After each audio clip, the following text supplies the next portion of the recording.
Hi, welcome to our Artist Spotlight with the Northwest Minnesota Arts Council. Dynamic Voices, a collection of work by women artists of Northwest Minnesota, is our current exhibit. And we have 3 of the artists with us today, and possibly another will be joining us. And then Trey, Everett, and myself, Kristen Eggerling, the promotion specialist with the Arts Council. Heidi, do you want to introduce yourself, and then I'll go around and we can have Connie introduce herself, and Rachel? Yeah, sure. I'm Heidi Danos. I am in Fosston, Minnesota. I do a variety of different things. A lot of the work, I think, or most of the work that I have in the exhibit is all figurative around women. And I really enjoy doing that. I don't have any particular medium I use. I'm just kind of all over the place. Thanks. Trey, do you want to introduce yourself while I'm doing this? Sure. Yeah, so I'm Trey Everett. I work with the gallery. I'm the showcase specialist for the Northwest Minnesota Arts Council. And so I have the pleasure of working with all different kinds of artists and gathering artwork and putting it up in our gallery. So that's a great job for me. So I'm excited to be here for this spotlight with these awesome artists. Thanks for organizing this. So I'm Kristen Eggerling, like I said, and I do the promotions for the Arts Council. With me today are 2 of the artists in the exhibit, Connie Nelson and Rachel Gustafson. So I'm going to put it on Connie, and she can introduce herself. Hi, I'm Connie Nelson. I'm so happy that I was asked to be a part of this exhibit. I have had a history of many forms of art, visual arts, and also performance arts. But right now, the visual arts, I'm focused mostly on murals. And if anybody needs a mural, you can get a hold of me and we can talk. But at the exhibit, I have some watercolors that I have done that were inspired by a trip to Greece. I have some acrylics that were done later, inspired by nature and my life. And they are in acrylic. I said that. Anyway, thank you for listening to us. Hi, I'm Rachel Gustafson, and I'm Connie Nelson's sister.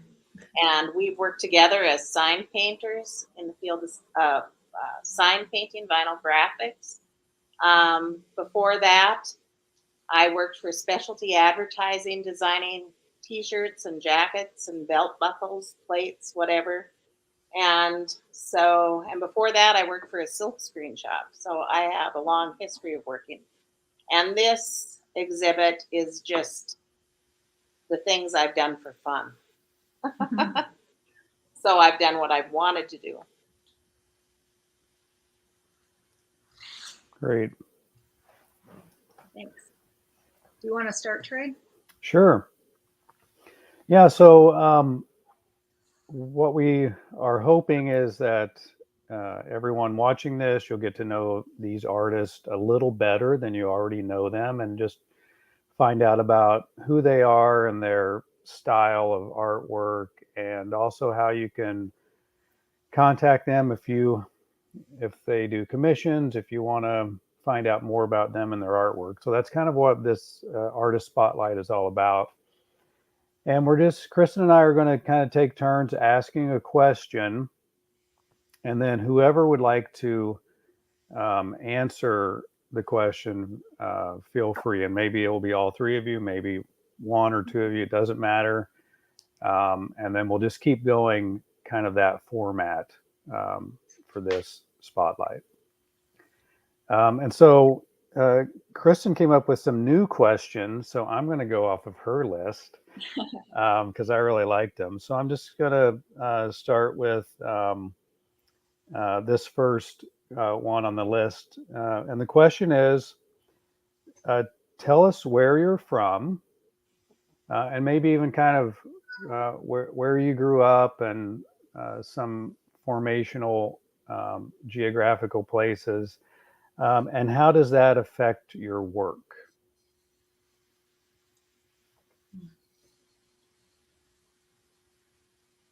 And whoever wants to jump in. I'll try and jump speak in. to that a little bit. I grew up in Fosston, and after high school, I left, did the quintessential, I got to get out of this town, thing. So I left. I ended up spending some time in Los Angeles, Chicago, Minneapolis, some bigger communities, and coming back here, we came back, I want to say it was about 10 years ago now, came back, and it was not all that I remembered as a child.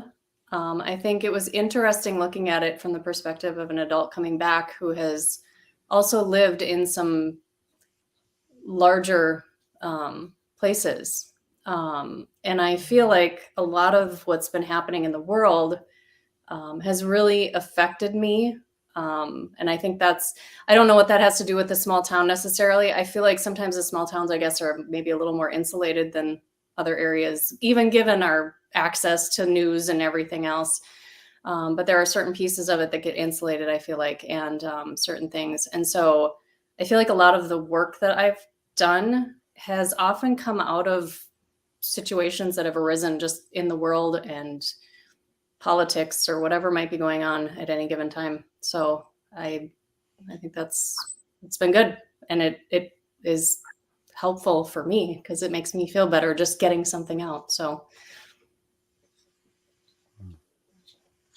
I don't know. Yeah, let it. Oh, Did I go past? not yet. Here I am. I grew up in the small town of Kennedy, Minnesota, population about 400. And art was looked on differently in small towns. It was not valued. It's play. But I was interested in it when I graduated high school and went to college. I double majored in art and music. And I was painting pretty flowers. And based on the classes that I was taking, it seemed like the impression was pretty flowers are just fluff, and really I need to go out and have some life experiences so I can make some meaningful art. And over the years, I have dabbled in a lot of different forms of art. But I find myself coming back to painting flowers, which is kind of funny. I think there is beauty in nature. And so I succumb sometimes to the pressure of the world, in college, feeling the pressure that flowers weren't good enough, that maybe I needed to be something more valuable. But I think that whatever art a person does is valuable.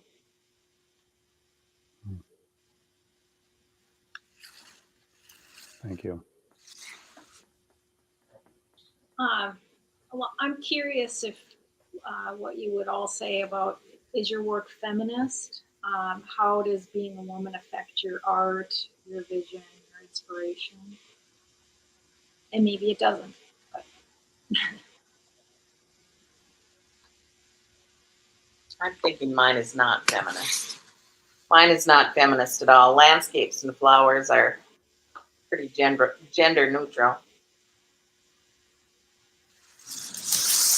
I am a feminist, but I do not feel like it comes across in my art. My feminist qualities came through in my life, in my choice of work. I was working the majority of my life as in a non-traditionally female job. So, I mean, a non-traditional, yeah, that's right.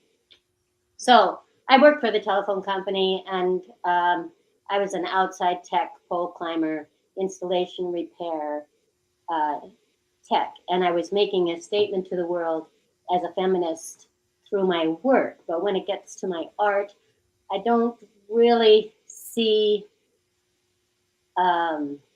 it transfer into my art. I would probably say that being a woman, I think, does affect some of mine, simply because I think women are natural caregivers, and I think a lot of the pieces that I do have some. It's a lot of that caring emotion coming out of me when I'm doing them. So I have a feeling that I think that's my connection to that. So. Okay. What about influences that you've had with your artistic career? Like who are some of your biggest influences? I'll answer that one. My sister was an influence on me.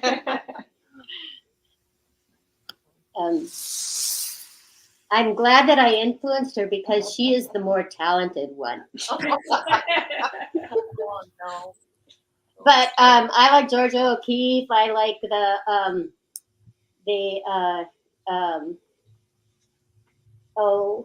Impressionists. Love Van Gogh, Seurat, some of those people. I really haven't been very active in following the new artists. Some of the pop art, I guess, I find pleasure. But if I go to a museum, I find all of the areas exciting to me and inspiring to me, whether it's old or new. Yeah, I don't find that I have any specific influences, but I really do like the abstract, and I love seeing what other people are doing. So I will oftentimes scroll through my Instagram feed and find things that are really cool, and nothing in particular in terms of a specific person. Mm-hmm. So. Okay. Thank you. How do you define success as an artist, as a person? Are you there yet? And anything you hope to accomplish?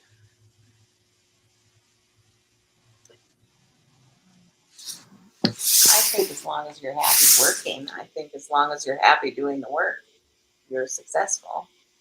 Yeah. Those are heavy questions. Am I there yet? No, I'm not, but I'm working every day towards the goal, as I would think most people are. Yeah. I think success is sometimes just knowing when to stop. Well, that is a problem, isn't it? I usually say, well, I'm just going to keep on painting until I ruin this one. Then I know it's done. It's done 10 minutes ago. Yeah. But I feel like I enjoy the process. I like some of what I do. I think we are our own worst critics. Mm-hmm. So there's a lot of paintings that I do that it's not my best work. I'm not the most proud of it, whatever. But if other people enjoy it, that's okay too. So try not to be too judgmental and harsh with myself. It is fun. I like color. Color is the key, I think. Back to you, Kristen. What about all of you have been doing art for some time, and I'm curious about how you've noticed your art changing over time. Like you can look at the broad spectrum, how it's changed dramatically over the years, or maybe how it changes in different periods of your life. But if you could speak to the evolution of your art, that would be great.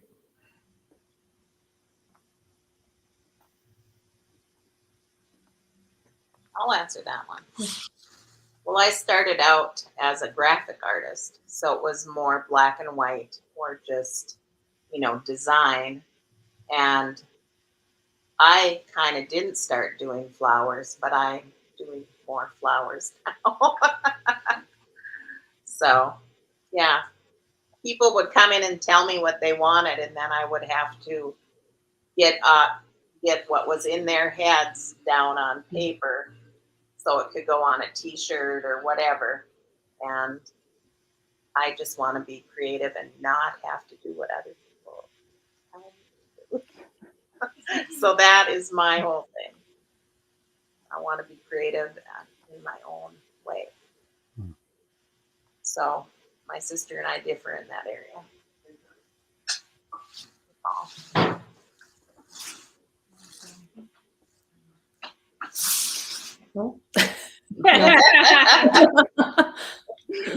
I don't know. I haven't been doing this very long, honestly. I avoided art classes, and I know I've said this before, but I avoided art classes in high school because I was completely intimidated by what these people were doing. And and I think even on the artist bio that I provided for this exhibit, I kind of told this little story, but I'm a performance major, a flute performance major, and I always hated composing too. And so I have a feeling that it's related because composing means a blank sheet of paper and doing art, there's blank paper or canvas or whatever it might be sitting out there too. And for some reason, it just always, I could just never get going on stuff. And, so it was a few years back, I just took a random class, and then all of a sudden I'm doing more than I ever expected. But I think the only thing that has really changed is the amount of supplies that come to my house. And I don't know if that's a good thing or a bad thing, because I feel like I'm constantly expanding and trying new things, or, oh my gosh, I haven't seen these before, I should try that, or, whatever it might be. So. Okay.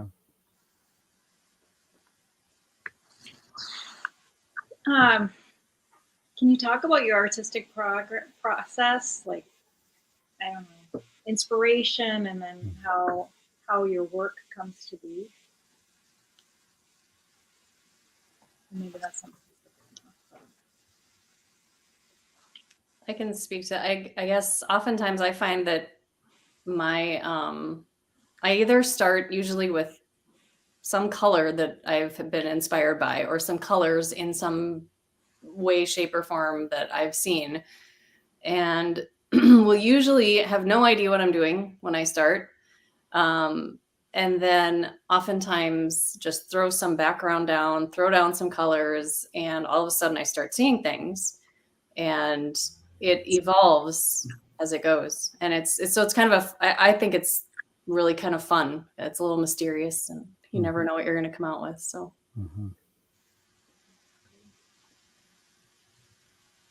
I can answer. I started using technology. I started using YouTube and doing watercolor painting to YouTube classes to different artists and teachers. And then I kind of evolved into pastels by accident. I don't remember who gave me pastels or how I ended up getting some pastels, but I just thought those were just like a giant box of color crayons or something. They were really fun to play with. And there's so many different things you can do with them. But there's so many things available, so many classes and things that you can just get a little inspired from and then take off from there.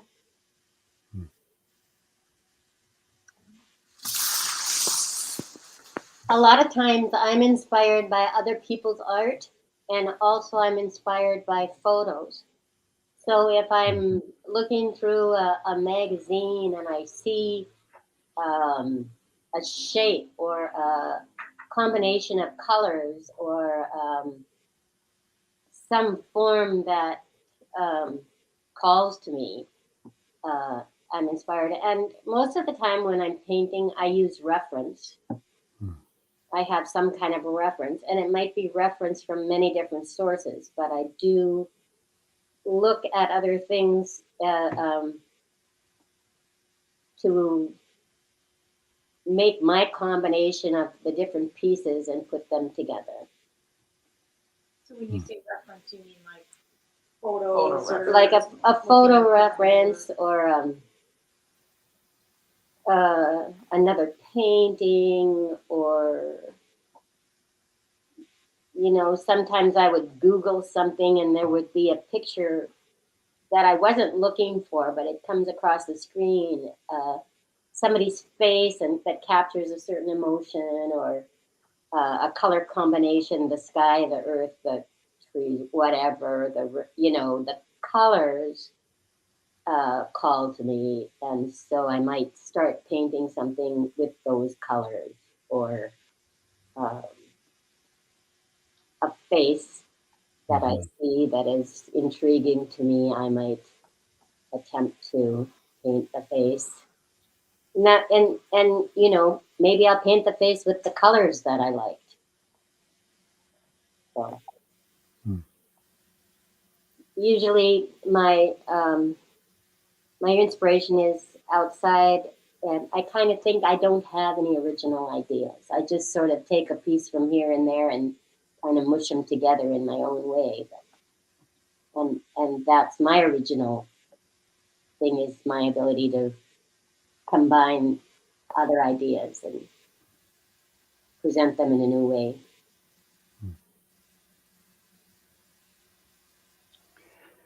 Yeah, I want to piggyback on Kristen's question with the process. Tell me about the, can you say something about your schedule? Like, do you create better in the mornings? Do you set aside times that you can regularly create? Is it based on deadlines? Do you kind of put things aside in the summer, but in the winter you're really in your studio a lot? Just say something about that.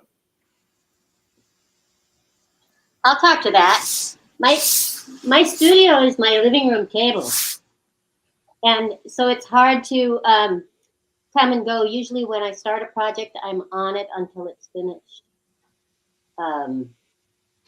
Putting things away and taking them out and back and forth is not fun for me. So I might start a 2 foot by 3 foot canvas one morning, and I'll let the paint dry, and I'll come back to it in the afternoon, and I will paint on it until it's finished. And it might be midnight or 3 in the morning, but I'm there doing it until it's done. Then I go to bed. The next morning, I wake up, take a look at it, inevitably paint again. But I'll paint on it pretty much every day until I'm done. No studio. Do you have a studio, Heidi? I have a nook that I'm sitting in. That's fun. I'm lucky to have this. It's actually in a shop area, and I've kind of commandeered this one little space. So and it's nice because I've been able to add some really nice lighting in here too. But I will say I have no process. I have no timing of any. I don't plan. I don't. I feel like I've tried to schedule time for myself to come in here and explore and work, but it never works. It never works. Either I'm just not in the mood, or I get busy doing something else with my kids. So oftentimes I find myself coming in here when I'm either in a super good mood or when I'm really angry about something. So I think it's kind of doubling as like a studio therapy type space. Yeah, sounds right. Yeah. I think you have to be disciplined. Like during COVID, I was better because I had my chores that I do in the morning, and then I'd sit down right after lunch and work for 2 or 3 hours. And even if you tell yourself, I'm just going to work for 15 or 20 minutes, sometimes if you sit down and work for 15 minutes, the next time you look at the clock, it's 4 hours later. Mm-hmm. So That's how it works for me anyway. I get lost in it. That's very easy to do. And I feel like that's part of the therapy. Yeah, it works for therapy for me too. How about like services or art that you sell? Well, one, do you sell your work? How do you get it out there? Are there artistic services you provide that you want people to know about? And if so, how do people reach you to buy those things? Or I will say I will happily sell any piece that I have on hand right now, because if I have to hang up one more piece of art somewhere in my house. No, I do sell my work. I have one that I finally, I think I did list it, but I had been holding on to it for a little while, and I finally said I can't do this anymore. So yeah, I do sell my work. I don't do a very good job of promoting it. But Heidi Danos art.com is my website. Whether or not it's fully updated, I don't know. I probably not. But I do post most new stuff too on my Instagram, which is the same Heidi Danos art. So I have been asked to do commissions. I have not actually done any because I think people were still sitting on exactly what they wanted. So I'm happy to consider doing that. But yeah, so, and I thank you guys for the opportunities that you've provided with regard to getting it out there for us too, which is awesome. I have sold a few pieces, but mostly to friends. So I'm not sure if they like my artwork or if they want to just be supportive. But I sold last Christmas. I sold quite a few. So I don't have any way for you to get a hold of me too. Even at the gallery, go through Trey. Thanks a lot. He's going. yeah, or Connie's name is Yeah, Connie's name is out there. I don't have a formal way to market my art either. I have been commissioned by a few people, and I try to give people what they want when they ask me to paint something for them. Lately, I've done some commissioned work on murals around the community and for private citizens. And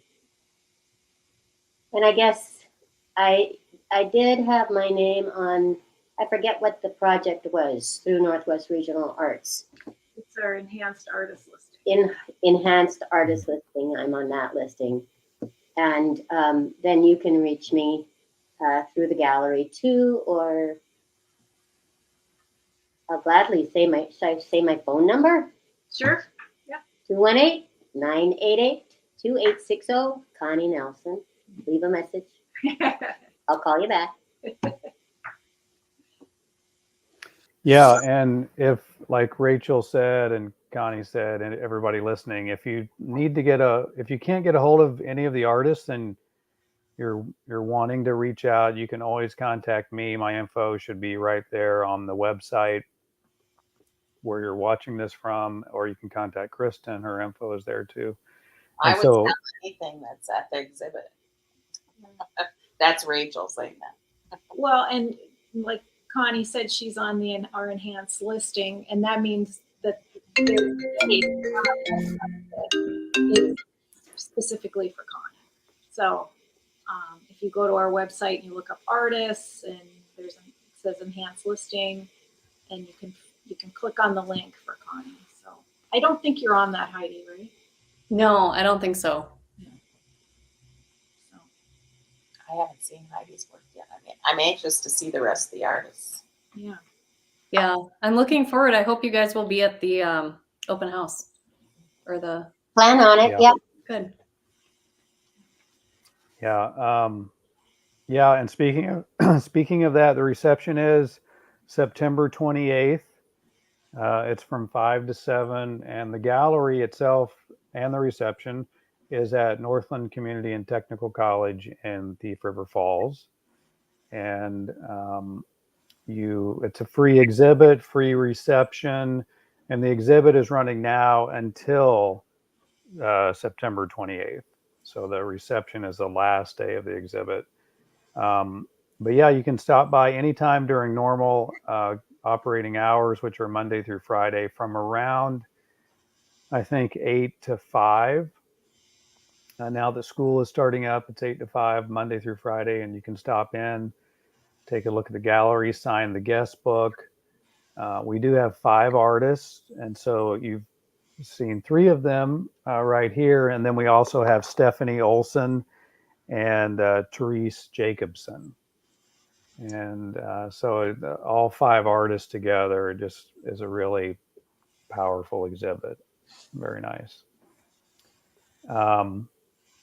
Yeah, and speaking of artwork, do any of you have any artwork right there handy that you can show us? And then a second question is, can you tell us about one of your very favorite pieces of your own art? Just why is it one of your favorites? Describe it to us. Anything you can share. I'll start. I've got a few pieces hanging here because I can't fill up my walls of my house anymore. But the one right there gives you a little bit of an idea as to some of the figurative work that I like doing. Often very abstract and different. And I don't know if you can see any of the others, but and the other part of the question was, favorite piece. Yeah, one of your favorites. Yeah, I've got a couple of them actually that family members and or friends of family members have done that were on my husband's side, his family. And then, of course, there's this awesome elephant print that I have that came from this artist called Trey Everett. And and I have that still sitting on my shelf, needing a frame, but it's still sitting there. I had a really awesome opportunity to work with African elephants when I lived out in Los Angeles. And I should say an African elephant, one elephant. And it was absolutely a life-changing experience. And so that, and then the rest of the story behind that print and everything else that surrounds that just really spoke to me. So. Are you asking if for a favorite piece of somebody else's artwork or a favorite piece of art? Well, I was actually asking for a favorite piece of your own that you have produced, but you can share anything. I like my hydrangeas that are on the exhibit because they were inspired from the flowers at my daughter's house, and which was originally my mother-in-law's house. So that would be my favorite piece of work that's there. And is there anything else about that piece that it makes it your favorite? Do you like just how it looks? Did you? Well, I probably didn't follow any of the rules when I was painting it because it's watercolor with acrylic over the top. It's mixed media. So I'm pretty sure I broke a few rules. There are no rules. No rules. There are no rules. Yeah. So. Okay. What you Connie? I don't know. There's some of my paintings that for some reason hold an emotional tie, whether I think they're great paintings or not great paintings. I'm not really loving them because of the technique.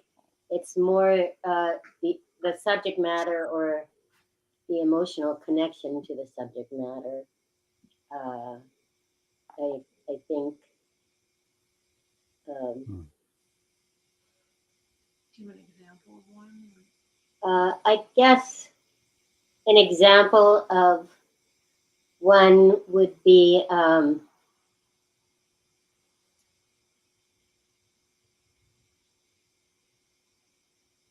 gosh, I really liked one of my paintings that's not on the exhibit, and I sold it.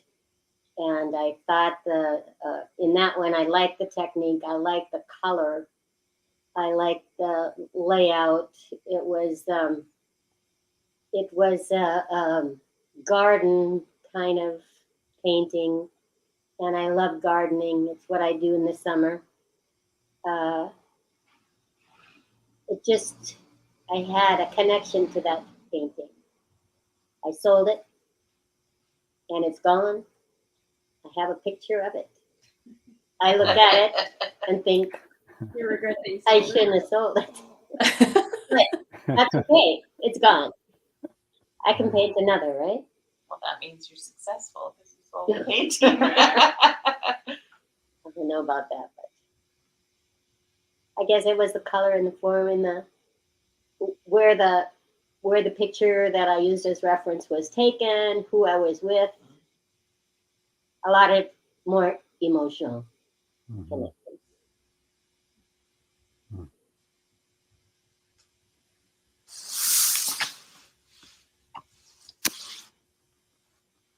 I wanted to ask, and maybe you all alluded a little bit, to this, but when you started, like, were you always? Did you feel like you were an artist? Were you creative when you were young? What did you start with, or did you get to a point where you realized you were an artist? Or I'll tell you one story. So I was in 5th grade, and my 5th grade teacher, Mrs. Anderson, at that time we didn't have specific art teachers. It was just a segment of the day, or once a week or something. They'd have a little art project for everybody in the class. Anyway, I had painted something, and I didn't quite finish. I brought it home. I finished it up. I brought it back to school, and Mrs. Anderson said, "Connie, did you do this all by yourself?" "Yes," I said. "You didn't your mom didn't help you? Your older sister didn't help?" No, I just did it all myself." And she really liked what I had done. And the only thing is that the background was messy. It had lots of fingerprints. And so she took the time to cut around my painting. It was flowers. And mount it on a new background and made me feel really special. And that's the first time I ever really felt that somebody appreciated my talent. 5th grade? 5th grade. Nice. I had the same teacher. did she make you feel the same way? Yeah, probably. She was a good teacher. And I had my sister. But I remember popping out sunglasses, like the tinted part of my sunglasses, and they were my work glasses, and having my coloring books and my colors all on my desk and pretending I was an artist before I, as a child, as a kid. What do you want to be when you grow up? Yeah, I don't feel like I had the same experiences, but I can speak to the fact that, when you were talking about the teacher, my daughter has kind of started along a little path of being an artist here too, and she's done some really amazing stuff. And she sold a little painting to one of her former teachers, and when she dropped it off, she made mention to her of her being an artist, my daughter being an artist. Oh. And she came home and told me that.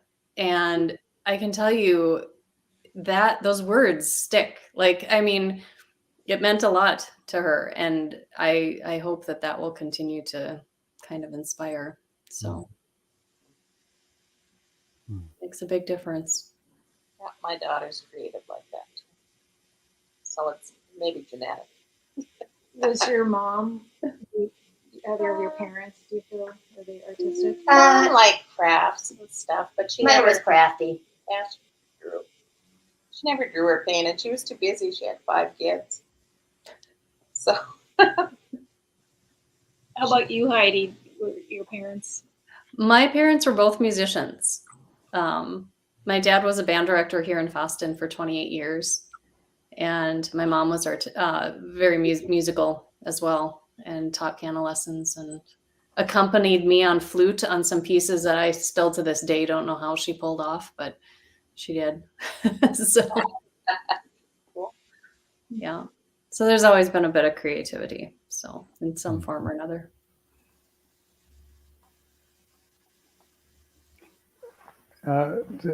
Going on the subject of creativity, and I believe all of you see the value of creativity and the importance of it.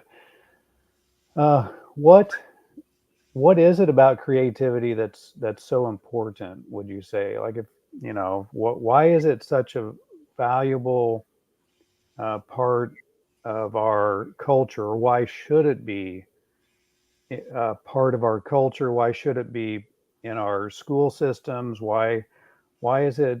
What does creativity do? Why is it so valuable? What would you say to that? I think it's an outlet for you to express yourself, just an outlet to express emotional things you're going through, or maybe an escape from things you're going through, I don't know. And it's fun to share. It's fun to do something and share it with others. Yeah. And there's been studies done. I mean, creativity, music, it all links back to, healthy academic as well. Music, math, there's parallels. There's so many parallels. And I love the fact, and I grew up doing a lot of theater too. And one of the things I always said as a kid, like when I was back in high school, I love making people cry.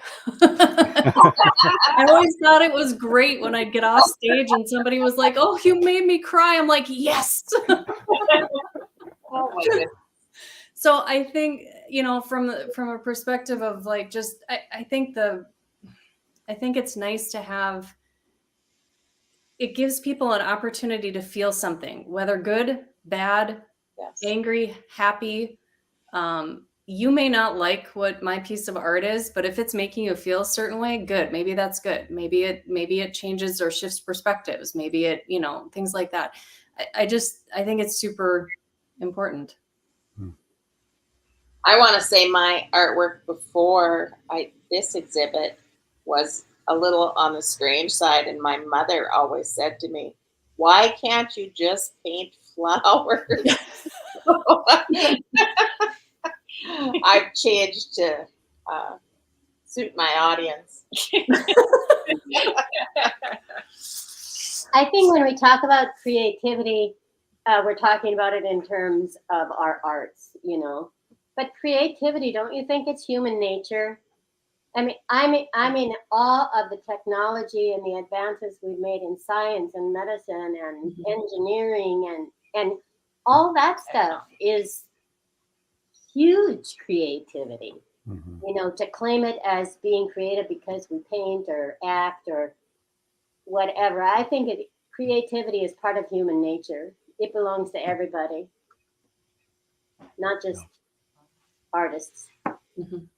Yeah.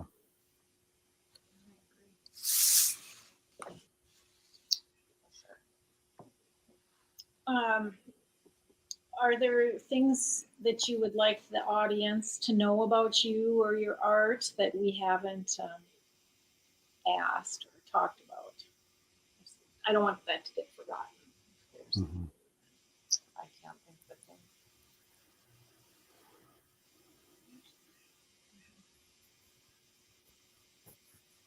I have nothing. I can't think of anything anyway. So, is there a little number at the bottom of the computer screen where we can see how many people are watching this? I don't think the counter doesn't go up that high. yeah. It's just millions. It gets taped, and then the people can watch anytime they want. So if your mom wants to watch it at midnight tonight, she could. Okay. All right. Or Sorry. your kids? I just was curious. Yeah, and we also have the online exhibit. I forgot what we call that, virtual exhibit. Exhibit. Yeah. Oh, that's right. And So that that, was on YouTube. Is this Yeah. going to be on YouTube? Yep. yeah, So you would you Cool. go under YouTube Northwest Regional Arts Council again, and it would be there? Northwest Minnesota Arts Yeah. Council. Yeah. Okay. And you could also see it on our Facebook page, and I'll put a link to it on our website. So then you can find it We that can way see too. it. Okay. I try to put it all over the place. yeah. So people can definitely see that, and then of course it's awesome to go in person. Up to Thief River Falls, Northland Community and Technical College. And yeah, it's a great exhibit. Just sign the guest book and then mark your calendar for September 28th. If you can come to the reception, meet our artist in person, whoever may be able to make it. And yeah. And I don't know if were very specific, but many of the works in the exhibit are for sale. Not all of them are. Right. But if you want to buy them now, you can. You just can't take them until the end of the exhibit. So make sure if you are interested in buying one that you do. Yes.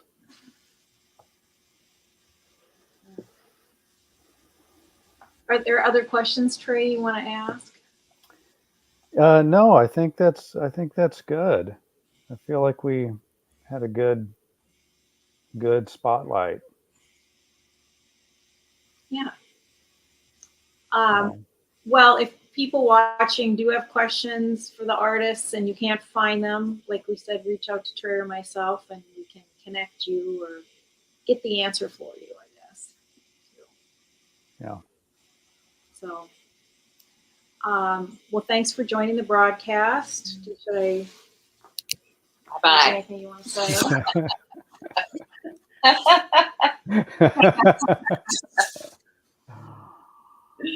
Oh, yeah. Thank you all for taking time to be here and for risking answering all these questions. So that was great. And, Thank and you. thanks for being part of the exhibit. Really Yeah, appreciate thank that. you. Thanks for asking. Yeah, it's a great exhibit. So thank you. Okay, I'm going to end the broadcast.